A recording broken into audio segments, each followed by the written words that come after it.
Hi there, my name is Dr. Amy Bride. I'm giving a guest lecture for Romancing the Gothic this weekend. My lecture is entitled Introduction to Early American Gothic Literature, Race, Religion and Frontier Madness, and I'm going to be reading the beginning section of Young Goodman Brown by Nathaniel Hawthorne. Young Goodman Brown came forth at sunset into the street of Salem village and put his head back after crossing the threshold to exchange a parting kiss with his young wife. And Faith, as the wife was aptly named, thrust her own pretty head into the street, letting the wind play with the pink ribbons of her cap, while she called to Goodman Brown.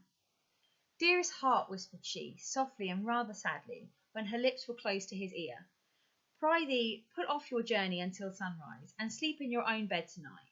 A lone woman is troubled with such dreams and such thoughts that she's afeard of herself sometimes. Pray tarry with me this night, dear husband, of all nights in the year." "My love and my faith," replied young Goodman Brown, "of all nights in the year, this one night I must tarry away from thee. My journey, as thou callest it, forth and back again, must needs be done twixt now and sunrise. What, my sweet pretty wife, dost thou doubt me already? We but 3 months married." "Then God bless you," said Faith, with the pink ribbons, "and may you find all well when you come back." "Amen," cried Goodman Brown. "Say thy prayers, dear Faith, and go to bed at dusk, and no harm will come to thee." So they parted, and the young man pursued his way, until, being about to turn the corner by the meeting house, he looked back, and saw the head of Faith still peeping after him, with a melancholy air, in spite of her pink ribbons. "Poor little Faith," thought he, for his heart smote him. "What a wretch am I, to leave her on such an errand!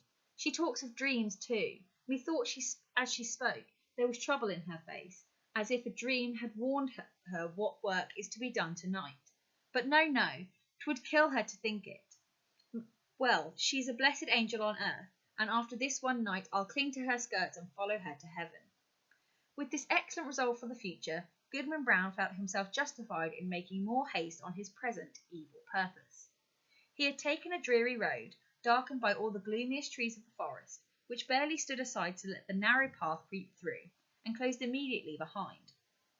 It was all as lonely as could be, and there was this peculiarity in such a solitude, that the traveller knows not who may be concealed by the innumerable trunks and the thick boughs overhead, so that, with lonely footsteps, he may yet be passing through an unseen multitude. "There may be a devilish Indian behind every tree," said Goodman Brown to himself, and he glanced fearfully behind him, as he added, "What if the devil himself should be at my very elbow?" His head being turned back, he passed a crook of the road, and looking forward again, beheld the figure of a man, in grave and decent attire, seated at the foot of an old tree. He arose as Goodman Brown's approach, and walked onwards side by side with him. "You are late, Goodman Brown," said he. "The clock of the Old South was striking as I came through Boston, and that it is full 15 minutes agone." "Faith kept me back a while," replied the young man, with a tremor in his voice, caused by the sudden appearance of his companion, though wholly not unexpected. It was now deep dusk in the forest, and deepest in that part of it where these two were journeying. As nearly as could be discerned, the second traveller was about 50 years old, apparently in the same rank of life as Goodman Brown, and bearing a considerable resemblance to him, though perhaps more in expression than features. Still they might have been taken for father and son, and yet, though the elder person was as simply clad as the younger, and as simple in manners too, he had an indescribable air of one who knew the world, and would not have felt abashed at the governor's dinner table, or in King William's court, were it possible that his affairs should call him thither. But the only thing about him that could be fixed upon as remarkable was his staff, which bore the likeness of a great black snake, so curiously wrought that it might almost be seen to twist and wriggle itself like a living serpent. This, of course, must have been an ocular deception, assisted by the uncertain light.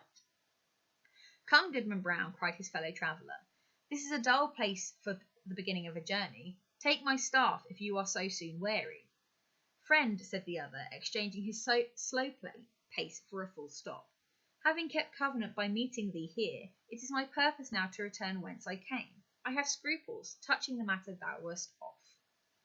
"Saying thou so," replied he of the serpent, smiling apart, "let us walk on, nevertheless, reasoning as we go, and if I convince thee not, thou shalt turn back. We are but a little way in the forest yet." Too far," exclaimed the goodman, unconsciously resuming his walk.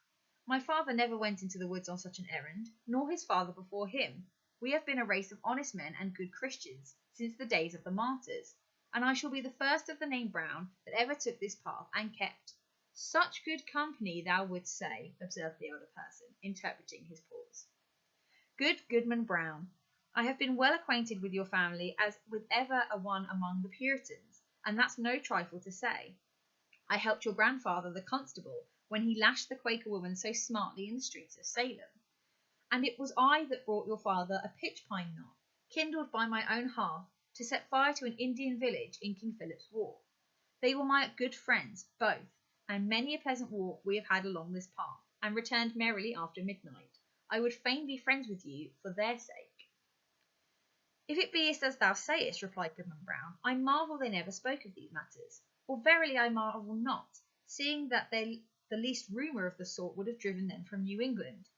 We are a people of prayer and good works to boot, and abide no such wickedness. Wickedness or not, said the traveller with the twisted staff, I have a very general acquaintance here in New England. The deacons of a many church have drunk the communion wine with me. The selectmen, the divers of towns, make me their chairman, and a majority of the great and general court are firm supporters of my interest. The governor and I too, but these are state secrets.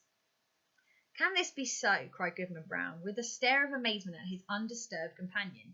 Howbeit I have nothing to do with the governor and the council. They have their own ways, and are no rule for a simple husbandman like me.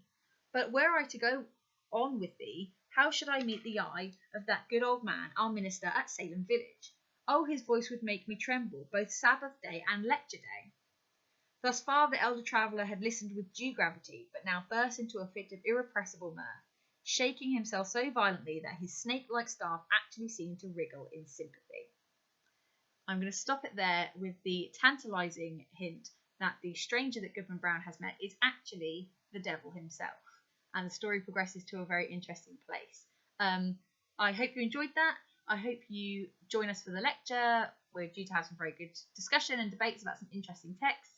And check out the other videos I'm in, where I'm reading The Telltale Heart by Edgar Allan Poe and Edgar Huntley by Charles Brockden Brown. Thanks very much.